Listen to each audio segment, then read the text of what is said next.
ওকে সব দেওয়া হবে। জি জি, নেতৃত্বের বিদায় করার জন্য ছাত্র দল, ছাত্র শিবির, ছাত্র আন্দোলন একসঙ্গে মিলে আন্দোলন করলেন। করার পর 6 মাস যেতে না দেই এমন কি ঘটনা ঘটবে? শিবিরকে দায় দেওয়া হচ্ছে। আপনাদের এই যে শিবিরকে দায় দেওয়া হচ্ছে। এটা কি আপনারা সংবাদ সম্মেলনের মাধ্যমে রাখবেন নাকি আপনারা সিনিয়ররা বসে আলোচনা? রাফি হোক, সে হাসনাত আব্দুল্লাহ হোক, আরিফ সোহেল হোক, কাউকে গোনার আমাদের টাইম নাই।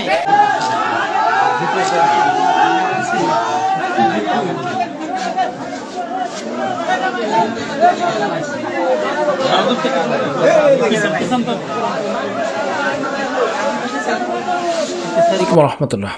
ছাত্রলীগ নিষিদ্ধ হয়েছেন তাদের অপকর্মের কারণে।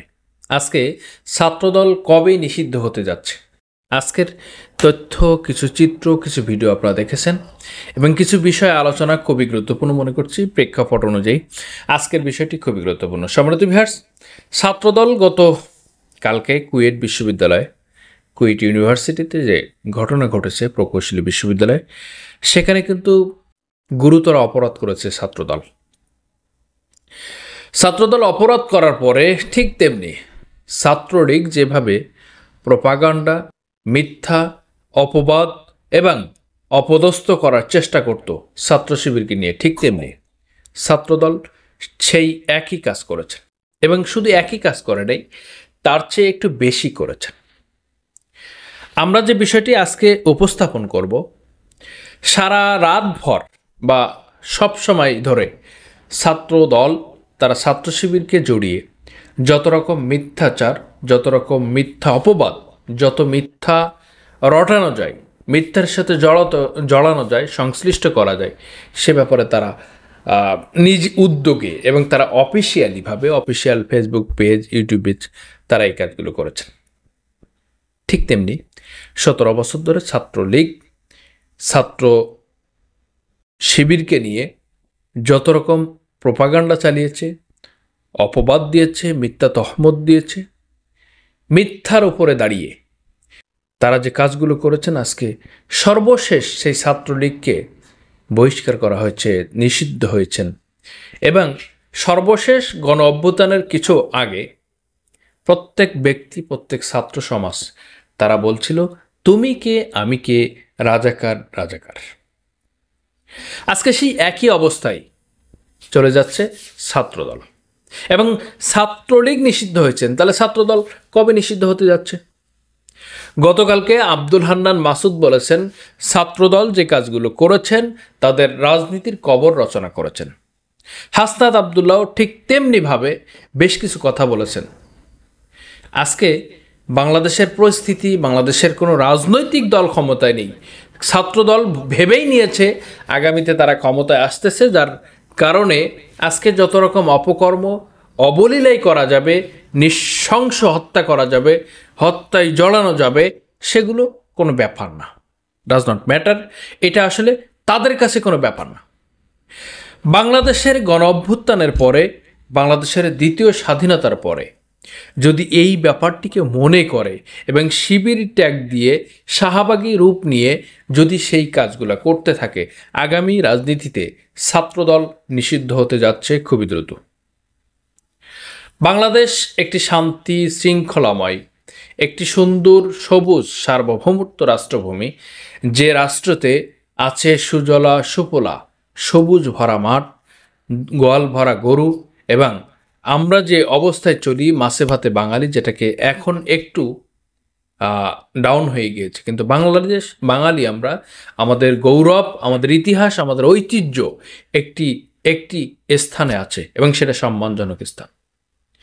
সেই সম্মানকে অক্ষুণ্ণ করেছেন, সম্মানকে ক্ষুণ্ণ করেছেন ছাত্রলীগ, আওয়ামী লীগ, যুবলীগ, গুন্ডা লীগ, তাঁতি লীগ এবং যত গাঁজা লীগ আছে, তামাক লীগ আছে, সকলেই মিলে এই দেশটাকে একবারে ঘোলা পানি করে ফেলেছে। গাধার মতো ঘোলা করে তারপরে দেশটাকে পালাতে বাধ্য হয়েছে। পৃথিবীর ইতিহাসে এমন কোনো অস্তিত্ব দেশ নেই, এমন কোনো দেশ নেই যে দেশের একটি প্রধানমন্ত্রী থেকে শুরু করে, প্রাইম মিনিস্টার থেকে শুরু করে, স্কুলের সভাপতি, মসজিদের সভাপতি, এমপি, মন্ত্রী এবং এলাকার নেতা সহ উদয় হয়ে যায়। পৃথিবীর ইতিহাসে এমন কোনো রাষ্ট্র নেই যেই রাষ্ট্রতে এই পরিস্থিতি ঘটেছে বিগত দিনে। আজকে সেই কাজটি ঘটেছে এবং আগামী দিনে আমি আশা করছি যে কাজগুলো হচ্ছে, যে কাজগুলো ঘটছে এবং যে অবস্থায় বাংলাদেশের ছাত্রদল চলে যাচ্ছে, সে অবস্থার মধ্যে দিয়ে ভোটের আগে বা রাজনীতির আগে মানে নির্বাচনের আগে তাদের নিষিদ্ধ করা হয় কি না, এই সন্দিহান, এই অবসান, এই পরিস্থিতি, এই মোকাবেলার জন্য আসলে আমি খুব চিন্তিত। দেশের পরিস্থিতি, দেশের প্রেক্ষাপট, শিক্ষাঙ্গনগুলোতে যেভাবে কথা বলছে, আজকে ছাত্র শিবিরকে কোপানো যাবে, বলছে ছাত্র শিবির কোপানো যাবে, কোনো ব্যাপার না, এটা আগেও কুপিয়েছে, এখনও কোপানো যাবে। ছাত্রলীগ এখন ছাত্রদল সেই একই কথা বলছে, ছাত্র শিবিরকে কোপানো যাবে। কালকে সেই স্বাভাবিকের রূপ নিয়েছে, একটা শিবির ধর, সকাল বিকাল নাস্তা কর, এই কথাগুলো শাহবাগী যে নাস্তিক, মুরতাদ, ইহুদি নাসারাদের মতো যাদের ব্যবহার আচরণ ছিল, যে ব্লগাররা, তাদের মতো কথা বলেছে ছাত্রদল এবং সেটা অফিসিয়ালি ফেসবুক পেজে সেটাকে প্রচার করেছে ঘটা করে। আপনি হিসাব মিলাচ্ছেন বাংলাদেশের রাজনীতির কোনো কিছু পরিবর্তন হয়েছেন? আর যদি এই সংস্কার না করে রাজনীতিতে আবার পদার্পণ হয়, বাংলাদেশের পরিস্থিতি আওয়ামী লীগ যে অবস্থা করেছে সেটাকে আরও 10 গুণ বৃদ্ধি পাবে এবং বাংলাদেশের মানুষ অশান্তির মধ্যে, দাবানলের মধ্যে পড়ে যাবে এবং সেই দাবানলের মধ্যে পরিস্থিতি এমন হয়ে উঠবে, এমন কথা বলতে বাধ্য হবে যে আসলে আগে যা ছিল আওয়ামী লীগ ভালো ছিল। মানে মানুষের নির্যাতন, নিপীড়ন, স্ট্রিম রোলার যে শেখ হাসিনা চালিয়েছে, তার ভাষায় যে কাজগুলো করেছে, সবচেয়ে বেশি ক্ষতি করেছে বাংলাদেশ ইসলামী ছাত্র শিবির, বাংলাদেশ জামাত ইসলামীকে। তাদের শীর্ষ প্রথম সারির নেতাগুলোকে মেরে, দ্বিতীয় সারির নেতাগুলোকে মেরে, তৃতীয় সারির নেতা দিয়ে তাদের জেলে ভরে এবং চতুর্থ পঞ্চম সারির নেতা দিয়ে অন্ততপক্ষে দলটা টিম করে চালানো অবস্থায় রেখে দিয়েছেন। সব কিছু আল্লাহর ইচ্ছা। এর মধ্য দিয়ে যে পরিস্থিতি ঘটিয়েছে, যে অবস্থান ঘটেছে, সেটার প্রেক্ষাপটে একমাত্র আল্লাহর রহমত, বরকত এবং তার রহমতের চাদরে আবৃত করা এই দলটির প্রতি অনুগ্রহ ছাড়া অন্য কিছু নাই।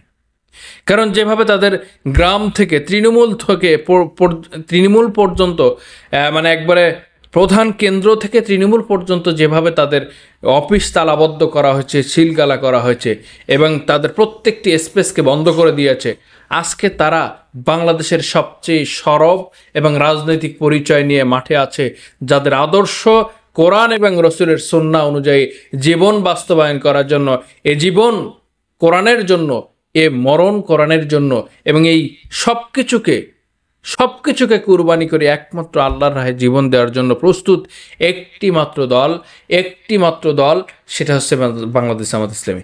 আজকে ছাত্র শিবিরকে নিয়ে যেভাবে কথা বলছে, বাংলাদেশের ইতিহাসে যতগুলো অপপ্রচার চালানো হয়েছে, এখনও পর্যন্ত চালানো হচ্ছে, আগামীতে যেগুলো চালানো হবে, তার চেয়ে প্রত্যেকটি অপবাদের, মিথ্যা এবং অন্যায়, জুলুম, অবিচারের তীব্র মাত্রা এই ছাত্র শিবিরের উপরে দিয়েছেন, জামাত ইসলামের উপরে দিয়েছেন। যেভাবে তারা কথা বলছেন, আজকে ছাত্রদল যে কথাগুলো বললেন এবং পরবর্তীতে তারা আবার অনুতপ্ত হয়েছেন এবং ছাত্র শিবিরের নেতা, কেন্দ্রীয় নেতা মানে জাহিদুল ইসলাম, তিনি কিন্তু আহ্বান করেছেন যে আজকে ছাত্রদল ভাইদের আমাদের শত্রু মনে করি না, আমাদের বন্ধু প্রতিম তাদেরকে আমরা বলতে চাই এই কাজগুলো করতে হবে, এইভাবে চলতে হবে, দেশকে এগিয়ে নিতে হবে, দেশের মানুষকে ভালোবাসতে হবে, দেশকে ডেভেলপ করতে হবে, এই বিষয়গুলো তাদেরকে নিয়ে আহ্বান জানিয়েছে। আজকে সেই ছাত্র শিবিরকে ট্যাগ দেওয়ার রাজনীতি করে ছাত্রলীগ যেভাবে ধ্বংস হয়েছে, সেই ধ্বংসের দিকে, সেই নিষিদ্ধের দিকে ছাত্রদল যাচ্ছে। ছোট্ট ভিডিও থেকে আমি বিস্তারিত আলোচনা করতে পারিনি। আগামী ভিডিওতে দেখা হবে। সে পর্যন্ত ভালো থাকুন, সুস্থ থাকুন। আল্লাহ হাফেজ।